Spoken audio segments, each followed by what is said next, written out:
vais vous expliquer pourquoi les gens ne sentent pas le besoin de s'excuser, de se repentir. Parce que pour eux, le mal est relatif. Et la notion de ce qu'on appelle le péché est différente selon les individus. Il y a aussi le fait qu'ils aiment bien leur vie et qu'ils ne voudraient pas la remplacer pour la vie de ceux qu'on appelle chrétiens. Il y a aussi le fait que la conscience a été repoussée de génération en génération et qu'elle a trouvé aujourd'hui de nouvelles limites.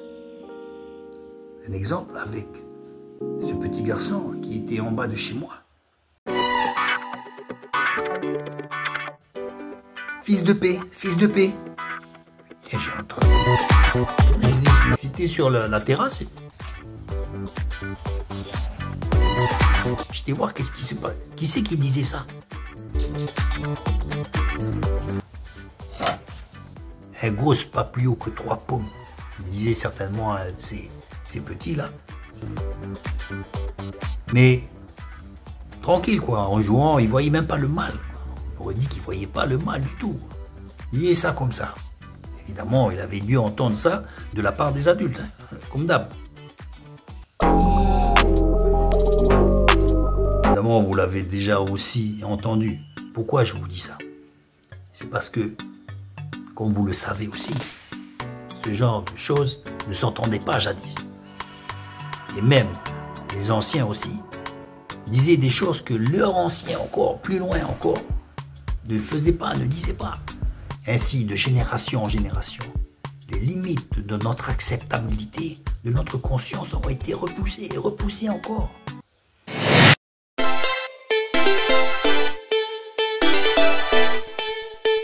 Il est possible que les enfants de ce petit-là, qui parlait ainsi, diront des choses que lui-même ne penserait pas, n'avait jamais pensé à pouvoir dire de son temps.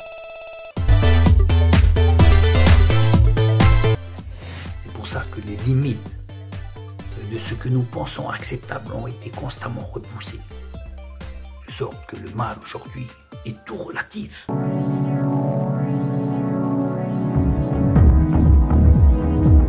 Et c'est ainsi que le mal est devenu tout petit. Tout petit, de plus en plus petit. Et toi? Demain, cet enfant qui aura grandi vivra dans un monde plus permissif. Son enfant aura lui-même aussi repoussé les limites morales que son père ne pouvait avoir. Ainsi que les valeurs, les notions, les critères de morale ont été changés, modifiés, ou complètement transformés. C'est pour ça que bien des personnes n'acceptent pas la notion même de repentance.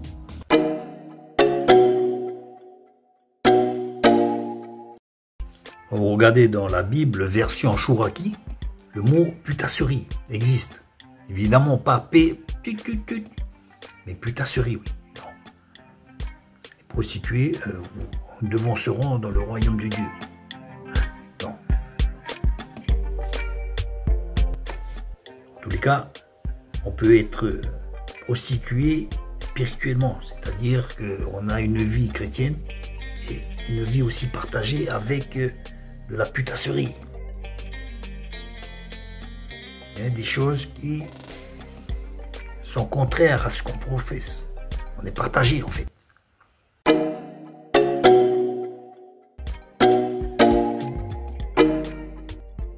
Je ne sais pas pourquoi le Christ il a dit que les prostituées devanceront certains religieux dans le royaume de Dieu. Peut-être ils iront avant eux. C'est-à-dire que les religieux n'iront pas, mais eux ils iront avant parce qu'ils se repentiront plus avant les religieux. Ils savent déjà que ce qu'ils font est mal. Donc ils auront plus la notion de se repentir, je ne sais. Évidemment, nous, en tant que religieux, on se sent plus près de Dieu que des gens qui ne vont pas forcément à l'église. C'est peut-être ça l'erreur. Et ce genre de population auront compris des choses qui à nous échappent. Formatés que nous sommes dans notre notion de religiosité.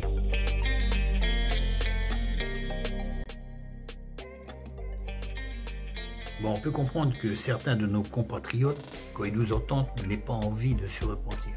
Parce que déjà, nous, on ne leur donne pas envie, notre vie ne leur donne pas envie. Ils n'ont pas envie, surtout, de devenir comme nous. Et deuxièmement aussi, ils sentent que la repentance auquel on voudrait les amener ne se trouve pas réellement dans notre vie. Vous voyez ce que je veux dire?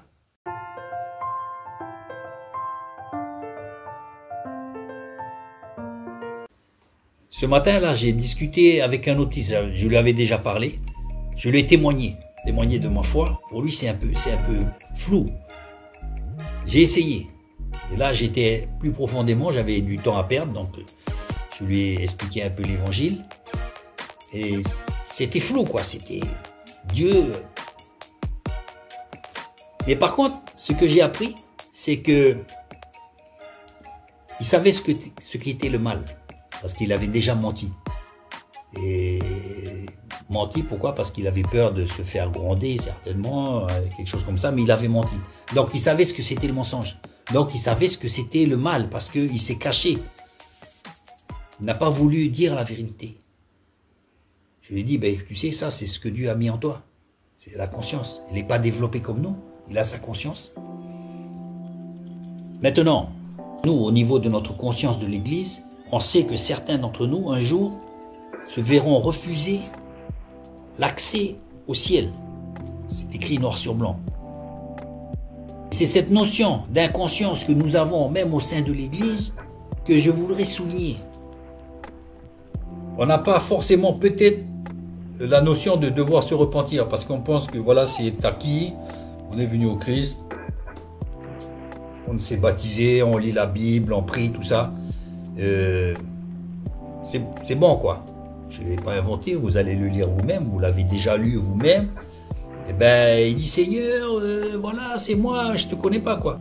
Parce que il ne nous connaît pas déjà ici-bas. Et nous n'avons pas cette notion, parce que nous vaquons à nos occupations comme si de rien n'était. C'est ce point-là sur lequel je voudrais m'attarder.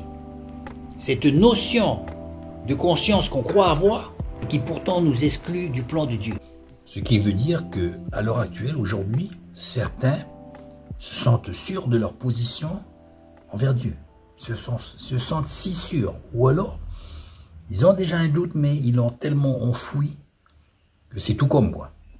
Et cette notion-là d'aveuglement, parce qu'aujourd'hui, déjà,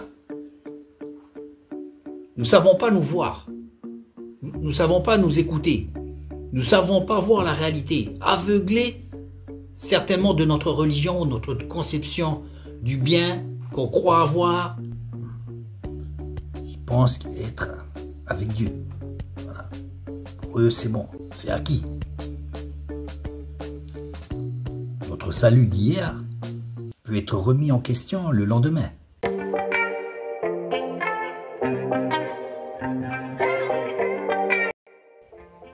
Simplement par nous-mêmes. Pas par Dieu, par nous-mêmes. Parce que nous-mêmes, nous sommes éloignés. On est toujours là, sûrs de notre position, sûrs de notre appel, sûrs de notre mission, sûrs de nous-mêmes. Il n'y a pas plus dangereux que celui qui est sûr de lui-même. C'est très dangereux.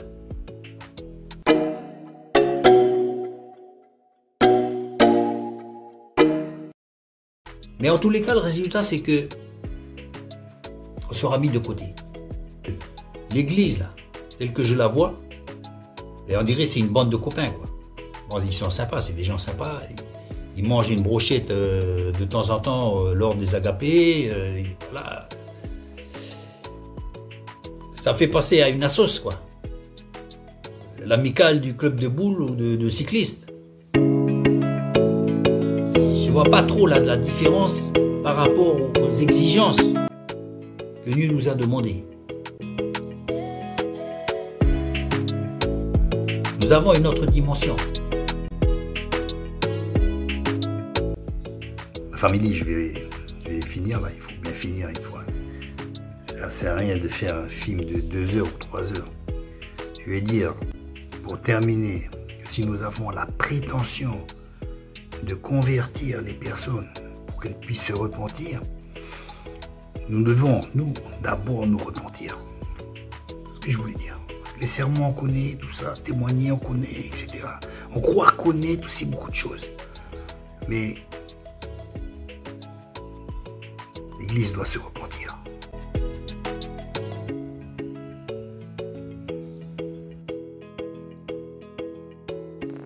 Je connais ton activité et je sais que tu as la réputation d'être vivant alors que tu es mort.